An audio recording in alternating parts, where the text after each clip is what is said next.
So guys, today's video is in partnership with Rent a Lambo. You can spoil your inner child, drive a Ferrari or a Lamborghini. Do check them out. Details are on this pamphlet. So let's get into today's video. What is up guys? Welcome back to the channel once again. Welcome to a beautiful sunny Pretoria. Now today we're reviewing the first generation Lamborghini Gallardo. So next to me is my buddy Sean from Car Love SA. He's featured in a couple of my videos. We've done a lot of crazy stuff together. Always. Countless. Good morning guys, welcome to Mbaka Mochi. Exactly. I've seen you in a long time, but It's been about 3 months now. 3 months now, but I've seen you so briefly on the Lambo. During the Lambo run in Hezenview, if you guys remember that. So let's just walk around the Gallardo and see what it's all about. Before we start, from my side, welcome to Rent a Lambo. Oh yeah, but I've already mentioned Rent a Lambo before the video. No, but I haven't welcomed you yet. Okay, fine. Let's get on with welcome. the video.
So guys, the Lamborghini Gallardo. Oh, by the way, next to it we have a Ferrari California. So if possible, we'll do a review with that as well. We'll just see what the day holds. So the topic of the day, the Lamborghini Gallardo. So this car actually turned around Lamborghini as a company, because before the Gallardo, you could only get the V12 models. So this car was a new entry level into the Lamborghini brand. And a lot of these exotic brands actually do that. They always have a flagship car and a lower base entry level model.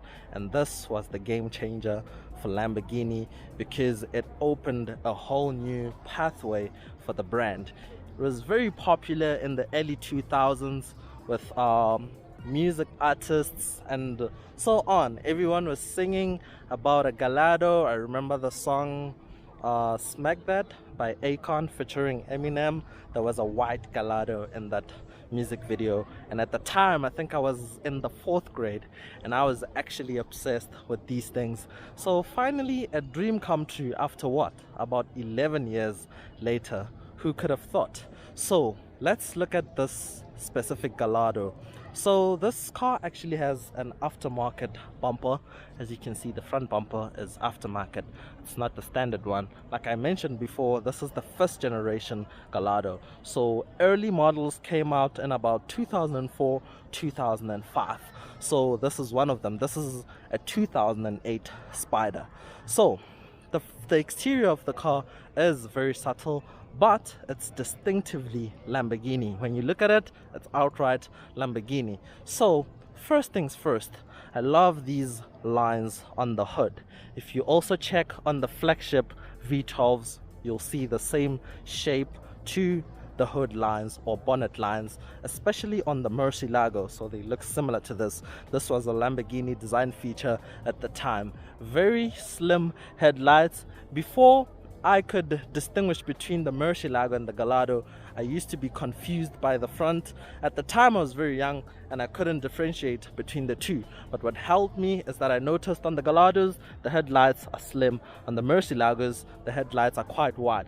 Now I reference the Murcielago a lot because it was side by side with this car at the time. So coming around to the side, this one is spec'd with black rims, which look really great. Oh, by the way, the orange exterior paint color is very nice, and it's complemented by orange brake calipers, which have a Lamborghini badge on them. Normal steel brakes, which are very big, they almost fill up the entire wheel. The Lamborghini badge right there. Multi-spoke wheels are very nice. So 235mm front section tires. So the shape to the mirrors is quite iconic. If you check in today's models, the Huracans, the Aventadors as well, they still retain the same shape to the mirrors. And yeah, it's quite iconic. So fabric roof, this being a Spider. Not a big fan of fabric roofs. I rather prefer soft top. What am I saying? Rather prefer hard tops, like on the California right there. So this is a fabric roof or a soft top. Not a big fan of it, but when the roof is down, looks good. So you have an air vent right here to feed into the engine. Another one on the side right here. Very cool with supercars having this side air intake right there.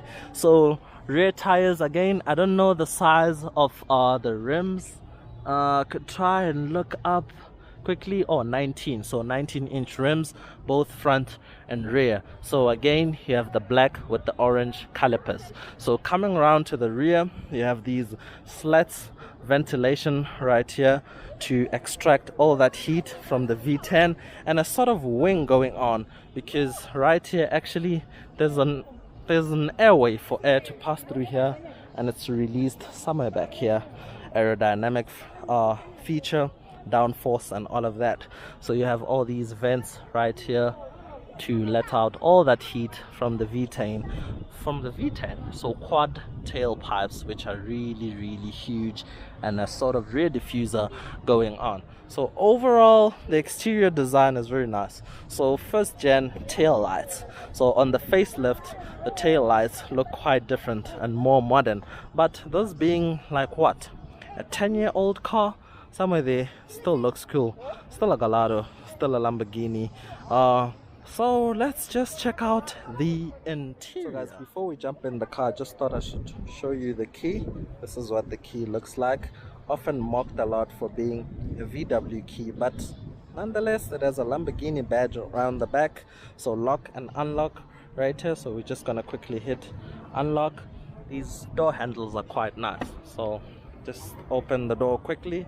So you have Gallardo on the door sill. So the lighting is not so good. It's not so bad, but yeah. So I have my bag on the passenger seat, just ignore that. So interior, you have two-tone seats. You have quilted leather on the middle in orange, and the rest of it is black. So you have a Lamborghini embroidered on the backrest right there. And yeah, the interior quite shows the age of the car, but believe me, it's still a very special thing. And man, oh man, it's so low. Look, I'm sitting in the car and look at how low I am. It's very low. That's one thing you notice when you jump inside. So inside the Gallardo interior, so you have the steering wheel, which I believe comes from the Audi RS4 at the time. So they look quite similar or exactly the same. The difference is just the Lamborghini badge right here, but I do love it with the metallic touches around. It looks quite cool. Your speedo right there, which goes all the way to 340, but I believe this car can only do about 199 miles an hour, which is about 315 kilometers an hour, somewhere there. So you have an infotainment screen, so all the buttons around here do show the car's age. So this car is spec'd with the e-gear, so the semi-automatic robotized clutch transmission. And yeah, not the greatest transmission in the world, but I've just experienced it now. It's not so bad. The only problem comes when doing small maneuvers, like you really need to be precise with the clutch and the accelerator, because the car can be lurchy.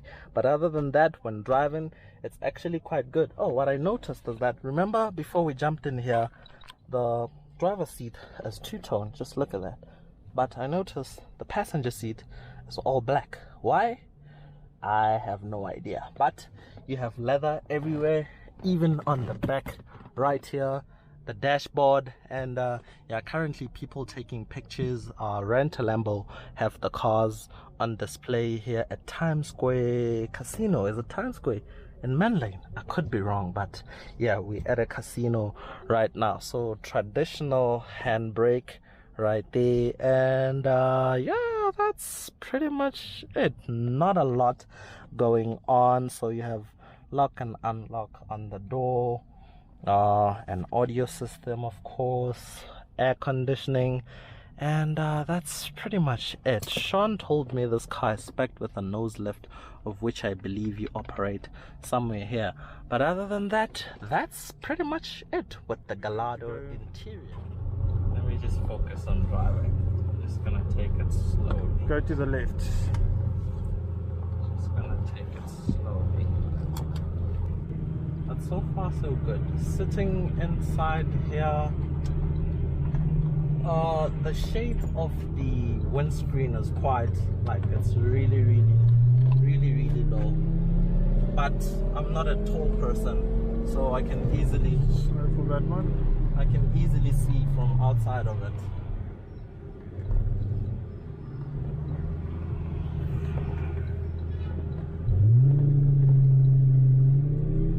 We're going left up here.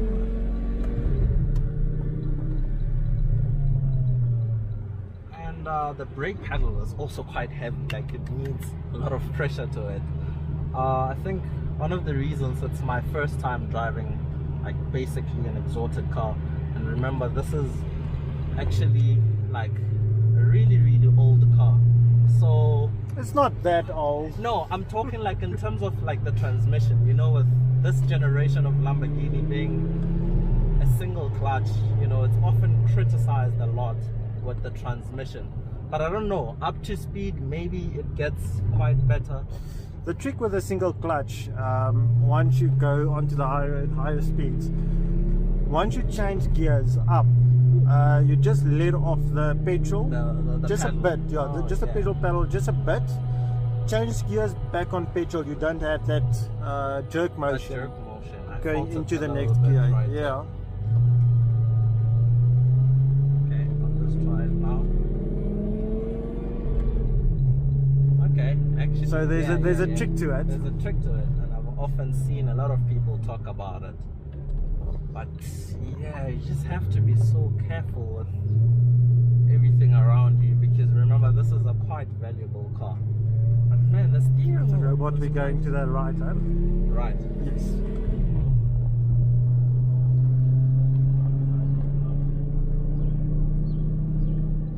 But man, the driving is quite, yeah, it's an experience. It's so different, but I would say at first it's a bit intimidating, but yeah, now that I'm in the car, I've often seen a lot of people put it into neutral on traffic lights. Yeah, you see, the reason for that is basically because of the single clutch. Yeah. The clutch wears very fast, so you actually save the clutch when you drive it in sport mode, in manual, and at traffic lights you put it into neutral. Then the clutch disengage. It's not staying in gear all the time, so the clutch is disengaged. So you're saving the clutch a bit, and it can last you a bit longer. So there's a lot of people that says, I do it myself where I'm at, especially when you know the robot just turned red and you're going to be here for a while. Just pop it into neutral just to save the clutch a little bit longer.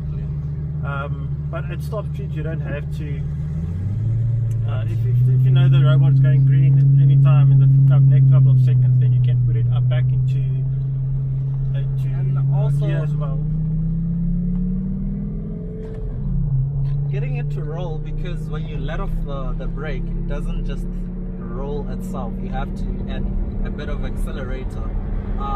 With me right now, I wouldn't say it's lurchy. It's actually moderate. You can easily like get a feel of the accelerator and the brake. It's just that the brake pedal, it's so heavy, like you're literally exercising operating this car's brake. But yeah, other than that, the exhaust is quite audible in the background, really loud. And also I'm trying to be so careful with all the cars around me. And yeah, it's, guys, just check out Rent a Lambo, make your day, drive a Lamborghini or a Ferrari. You won't be disappointed. This thing is so amazing. Man, the brake pedal is, it's quite a mission, eh? All the robots are not working. The traffic lights are not working, eh? Can go, yes.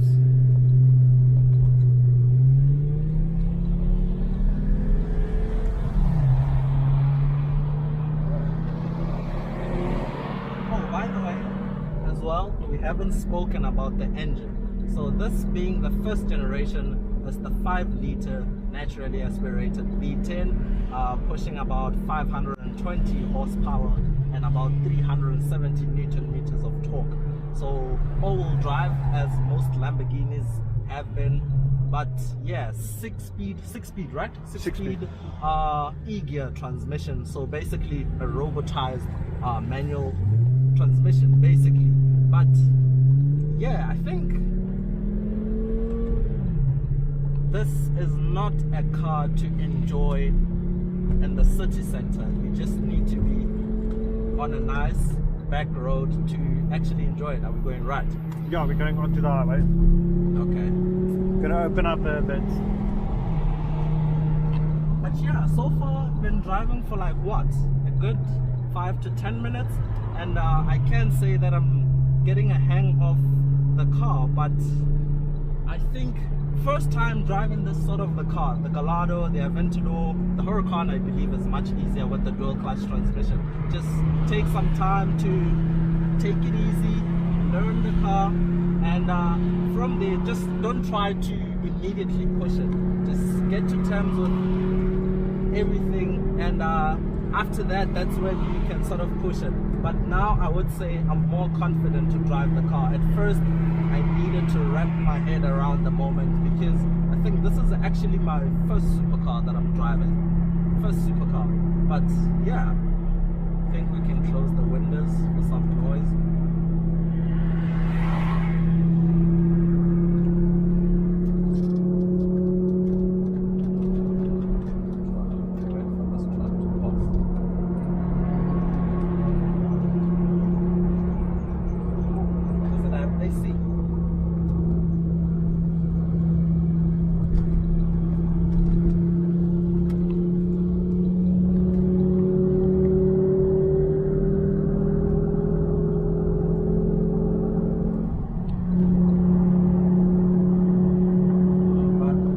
Transmission is so easy to operate when you let go of the accelerator during shift. So basically operating it like a manual, so you have to let go of the accelerator for the smoothest gear shift. But if you let go of the accelerator and you change gear and you jump back onto it, then you still get that jerk motion. So if you go back onto it, you have to give it, you have to smooth into it. Yes. Watch out for this.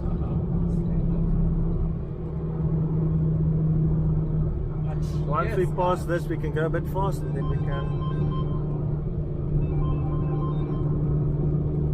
Hello? Yeah. Ja. Okay.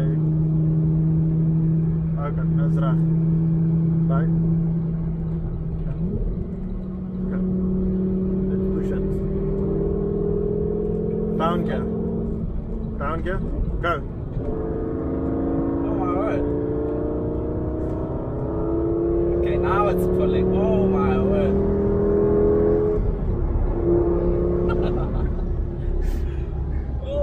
Oh, one other thing, the brake pedal and the accelerator pedal are very close to each other. So when stepping on one of the or the other, you need to be careful which one you're putting your foot on. Now, this is only the 2 pedals. You need to try the gated manuals where there's 3 pedals. If you want to get onto the clutch, it's like you're stepping both clutch and brake at the same time. You must be very careful where there's 3 pedals. But yeah, the power doesn't come in low down, it only comes up in the revs. That's when I felt it starting to pull. But yeah, it's quite quick actually. We'll try that some more. And we're going off onto the R21, and then we're going to floor it a bit. We need to be back at the casino at half, because there's a winner that would like to go. No, so down gear, let's go a bit faster.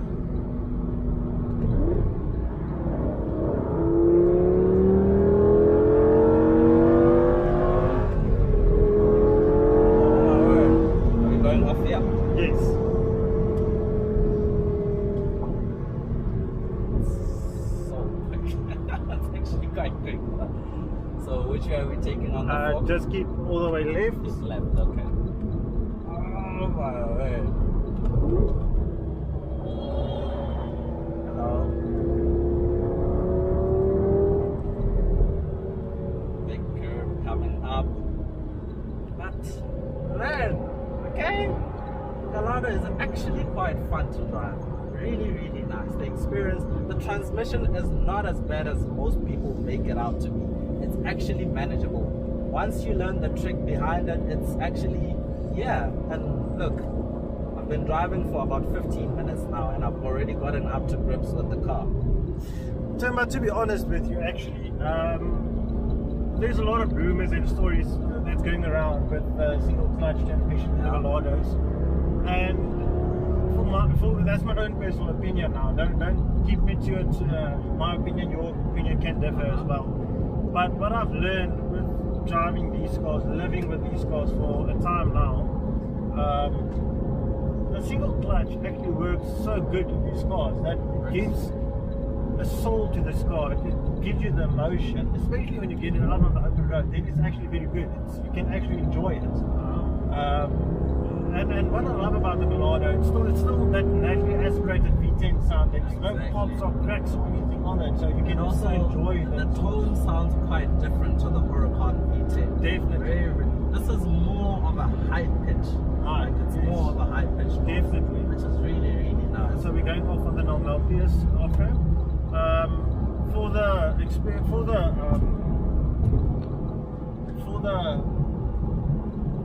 Also the transmission's responsiveness, it's actually quite responsive. Immediately when you pull on the pedal, like it shifts immediately. Definitely. But for the single clutches, this gearbox, and with the stiff steering and the wide turning radius and everything, it feels like you're connecting to the car, like it's you and the car. You still actually get the chance to drive the car yourself. It's not all electronic that the car does half the job and you do half the job. This is you and the car. The seats are very comfortable. Actually, that's one other surprising factor. The seats are very comfortable, but you can feel the raw vibrations of the car all around the cabin, like on the steering wheel, on the backrest of the seat. But the experience is just amazing. It's literally insane. But yeah, I guess that's pretty much it with the Gallardo video. What a surprise as well. Just stop. What's up, guys? This is the conclusion for the Gallardo video. So finally drove my first supercar, and man oh man, that was such an experience. At first it is quite intimidating. It really took some getting used to, but as time went on I wrapped my head around the experience. But the car was for sure challenging to drive because of how everything felt. You know, everything I mentioned about how heavy the steering wheel is, how much pressure the brake pedal required, and how close the accelerator and brake pedal are positioned close to each other. That was quite tricky, but nonetheless it was an amazing experience. So I do suggest that you guys check out Rent a Lambo for any occasion, whether you just want to drive a supercar or you have like a special occasion such as a wedding, matric farewell, I don't know, anything, music video, something of that sort. So do check out the guys on Instagram. I'll leave all the details down in the description below, and if you do reach out to them, just use the code or the hashtag Ember and they'll give you a discount. But this is only valid up until March of 2021. So yeah, thank you for tuning into today's video. Don't forget to subscribe to the channel. If you don't know what that is, down just below the video there's this big red button which says subscribe. Just click on it and turn the notification on so that you're notified every time I make a new upload. But that's pretty much a wrap for this video. Until next time.